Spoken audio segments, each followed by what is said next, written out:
안녕하세요. 김포시청입니다. 제5강 유해화학물질 사고 대응 강의를 시작하겠습니다. 이번 영상은 유해화학물질 취급 사업장을 위한 유해화학물질 사고 대응 안내입니다. 유해화학물질을 취급하는 사업장은 화학물질관리법에 의해 관리가 되는데요. 유해화학물질 사고 대응에 대해 알아보기 전 화학물질관리법에 대해 간단히 알아보겠습니다. 2012년 구미 불산가스 누출 사고를 계기로 화학물질을 보다 더 적절하게 관리하고자 유해화학물질관리법이 화학물질관리법, 일명 화관법으로 개정되었습니다. 화학물질관리법에서는 화학물질 취급기준 표시방법, 관리기준 등 화학물질을 취급하는 자에 대한 각종 의무사항을 규정하고 있습니다. 유해화학물질 취급시설 운영에 대해 간단히 나타낸 업무 계통도입니다. 위와 같은 절차로 영업허가가 나면 시설기준, 교육, 검사 및 진단 등 화학물질관리법에 규정되어 있는 의무사항을 준수하여 시설을 운영합니다. 만약 화학사고가 발생하면 사업장에서는 즉시 신고하여 적절한 사고 대응이 이뤄지도록 해야 합니다. 유해화학물질을 취급하는 사업장 중 영업허가에 면제 규정을 적용할 수 없는 사업장은 화학물질관리법 제28조에 따라 유해화학물질 영업허가를 받아야 합니다. 유해화학물질은 유독물질 지정고시 또는 규정 등에서 정의된 유해성이 있는 화학물질이며 사업장은 이를 참고하여 유해화학물질이 있는지 확인하시기 바랍니다. 유해화학물질 취급시설 설치 및 관리에 관한 고시가 일부 개정되었습니다. 사업장에서는 개정사항을 확인하시어 해당하는 취급시설 기준을 준수할 수 있도록 하여야 합니다. 사업장에서 가장 조심하여야 할 화학사고에 대해 알아보겠습니다. 화학물질관리법에서 화학사고는 시설의 교체 등 작업 시 작업자의 과실, 시설 결함, 노후화, 자연재해, 운송사고 등으로 인하여 화학물질이 사람이나 환경에 누출되어 발생하는 모든 상황으로 정의하고 있습니다. 화학사고는 확산성, 비가시성, 유해성, 잔류성으로 환경과 국민에 영향을 끼치며 피해가 이중적으로 발생하여 대량 피해로 확대될 가능성이 높은 만큼 후기 대응이 중요합니다. 화학물질관리법이 개정된 2015년 이후 화학사고 건수가 줄기는 하였으나 작년에만 66건의 화학사고가 발생하는 등 여전히 간과할 수 없는 수의 화학사고가 매년 발생하고 있습니다. 월별 화학사고 현황을 보면 휴가철인 7에서 8월에 화학사고 발생이 집중됨을 볼 수 있습니다. 원인별 화학사고 현황을 보면 안전기준 미준수, 시설관리 미흡, 운송차량 사고 순으로 사고가 많이 발생한 것을 볼 수 있습니다. 작업자 부주의로는 보호장구 미착용, 작업 절차 무시, 작업자 과로를 예로 들 수 있으며 시설관리 미흡으로는 편리성, 경제성 위주의 시설관리, 화학상식의 결여 등이 있습니다. 최근 퇴근 시간 이후 화재 발생이 빈번하게 발생하고 있습니다. 퇴근 시간 이후 안전관리자 없이 작업하는 것은 대형 화학사고의 주요 원인이 되겠습니다. 다음은 최근 발생한 화학사고 사례입니다. 안전기준 미준수로 인해 철거 또는 교체 작업 중에 배관 파손으로 인한 누출사고, 원료 투입 과정에서의 폭발사고 등이 발생한 것을 볼 수 있습니다.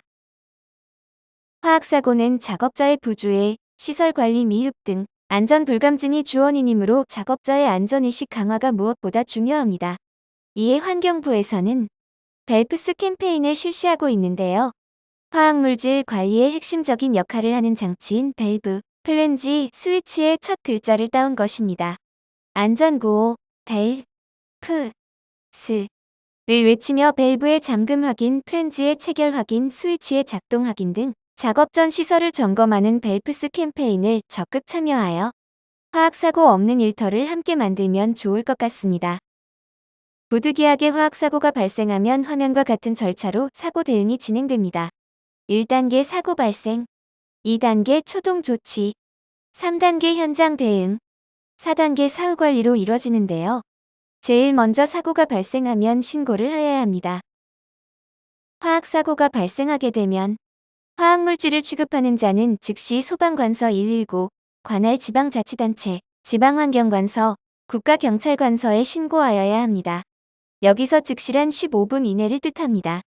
이를 위반할 경우 징역 또는 벌금의 사법 처분이 있으니 불가피한 경우를 제외하고는 꼭 15분 이내에 신고하시기 바랍니다.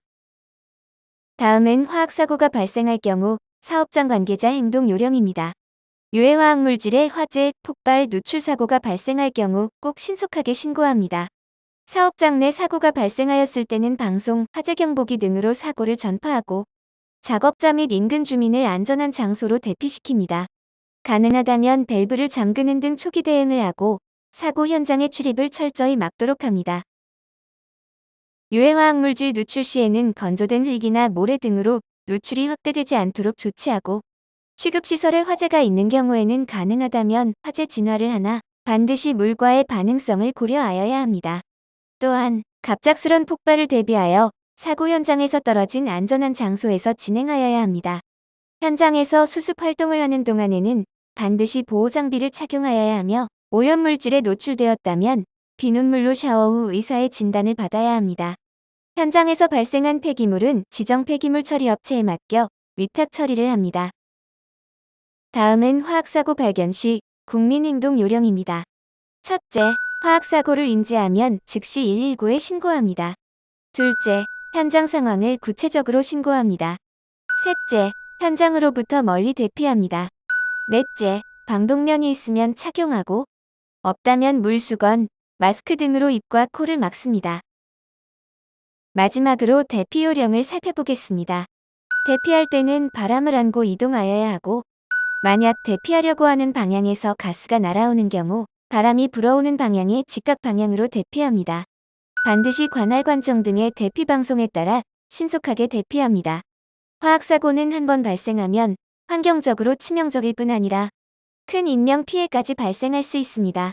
따라서 사업장에서는 안전한 화학물질 관리에 힘써 사고를 예방하는 것이 가장 중요합니다. 또한 화학사고가 발생하였다면 초동 대응이 가장 중요한 만큼 원활한 대응을 위해 사고 발생 즉시 신고하시기 바랍니다.